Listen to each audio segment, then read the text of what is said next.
Hello，大家好啊！今日咧好想同大家介紹一本真人真事嘅插畫書，由基督教關懷無家者協會出版嘅，叫做《人生下半場：無家者的生命故事》。已經咧被授權可以用短片同大家分享，我哋一齊睇下呢個故事講咩㗎？唉，讀書真係好無聊啊！仲讀緊小三嘅志全心諗，不如我哋逃學去玩啦！好啊，我嚟啊，等埋我。掉出去嘅紙張隨風飄揚，正如志全逃學追尋佢喜愛無拘無束自由嘅感覺。厭倦咗校園，無心學業嘅佢，經常逃學出去玩。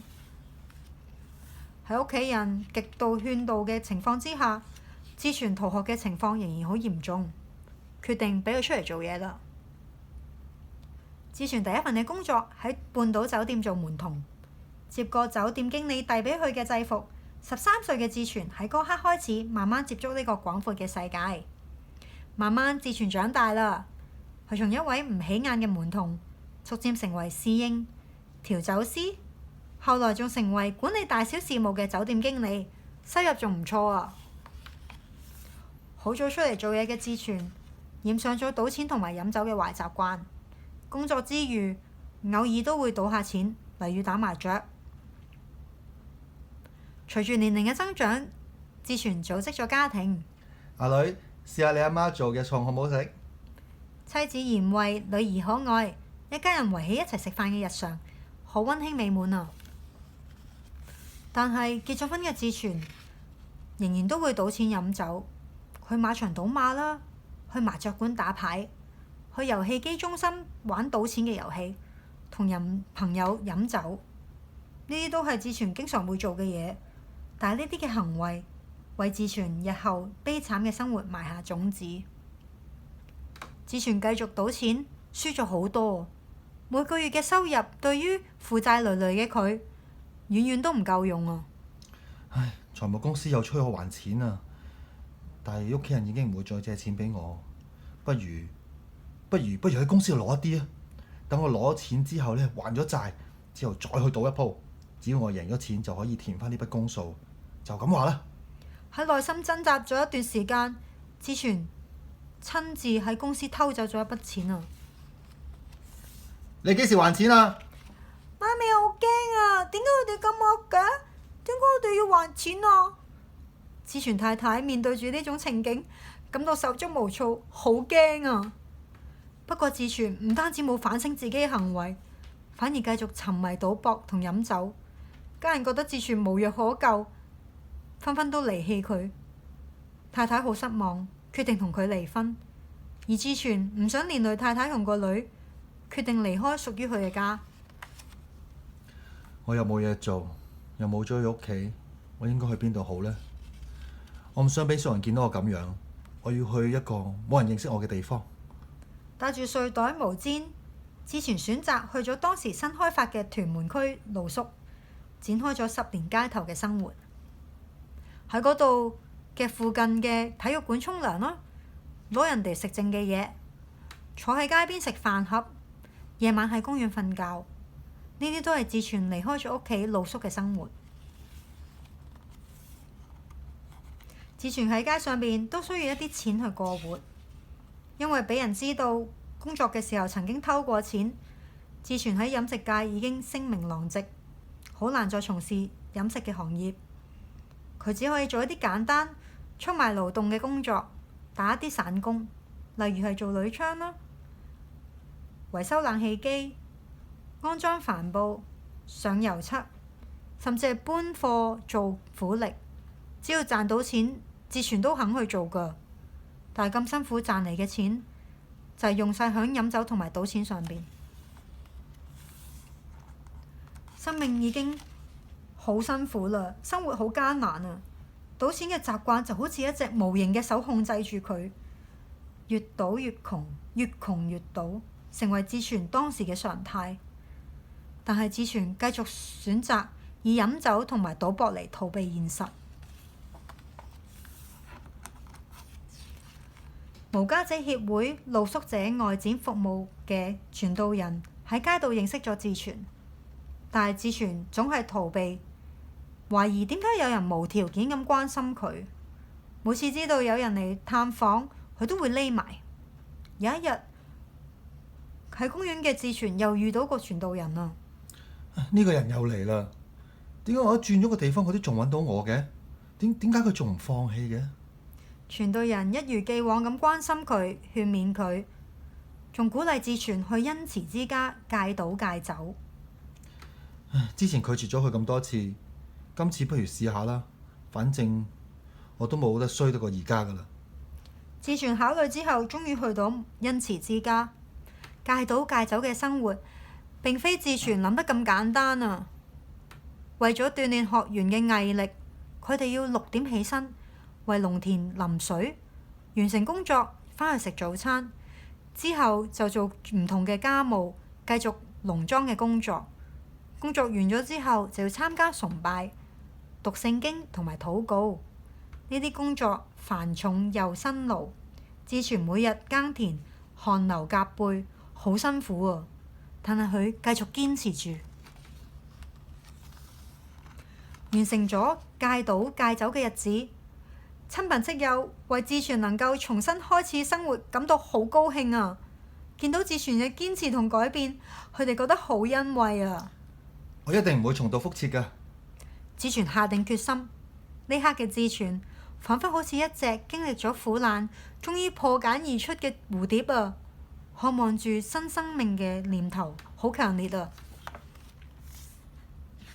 經歷咗18個月嘅戒賭戒酒生活，志全嘅生命得到改變。重新進入社區生活嘅志全，首先入住無家者協會嘅宿舍。1年之後，志全就喺協會擔當義工，其後更加成為宿舍嘅職員，生活往好嘅方向發展。雖然志全生活重回正軌，但係自從佢同太太女兒分開咗之後，志全就冇再見過佢哋啦。中間斷咗聯絡超過20年。有時候志全會諗起嗰個溫馨嘅小家庭，又諗起嗰個賭錢飲酒嘅自己。志全一直耿耿於懷啊！好想再見返個女啊！唔知道佢而家咩樣呢？唔知太太過成點？唔知佢兩個過得好唔好呢？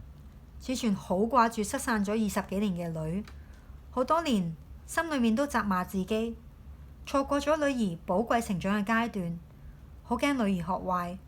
志全勇於喺唔同嘅報章、基督教媒體上面分享自己嘅見證，期盼有一日女兒能夠見到父親嘅改變，知道父親渴望一家團聚嘅心願。志全喺2016年退休之後，冇停過服侍嘅工作，投身成為協會社區導賞員，透過分享自身嘅生命經歷，同帶領公眾人士了解無家者嘅生活狀況，以生命影響生命。我曾經沉迷賭博同埋飲酒，甚至搞到妻離子散。而家我能夠重新生活，最大嘅心願就係想再見返個女。神蹟就係呢一次響度活動發生啦！志全一如既往咁樣分享自己生活、生命見證故事之後，有一位團友好感動，就詢問志全嘅女兒嘅信息，希望可以幫佢揾到佢。隔日，協會嘅同工收到來電啊！原來係志全嘅女透過參加響度活動嘅朋友知道爸爸嘅消息啊，打嚟揾爸爸。因着上帝嘅安排，志全終於可以同女兒團聚啦。喺同女兒重聚之前，志全忐忑不安，好驚女兒藉着見面責怪自己多年嘅過失。但事實上，志全嘅女兒並非想責怪佢，反而仲話：爸爸，我只係保留咗心中美好嘅記憶，唔好嘅我哋唔好提啦，我哋嘅生活重新開始啊！志全好感動啊，好釋懷，佢而家十分珍惜每一次同女兒見面嘅機會。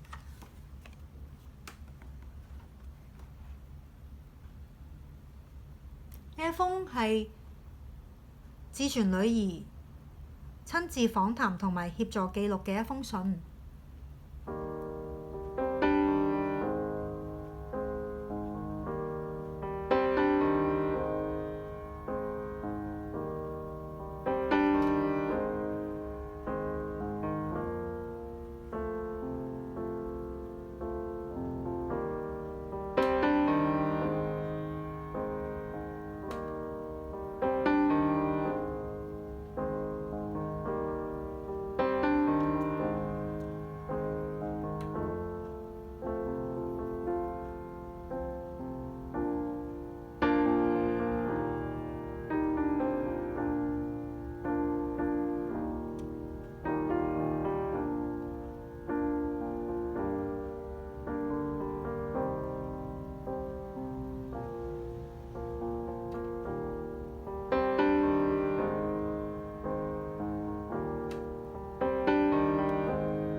感謝天父不離不棄嘅羅傳道、家人同埋弟兄姊妹。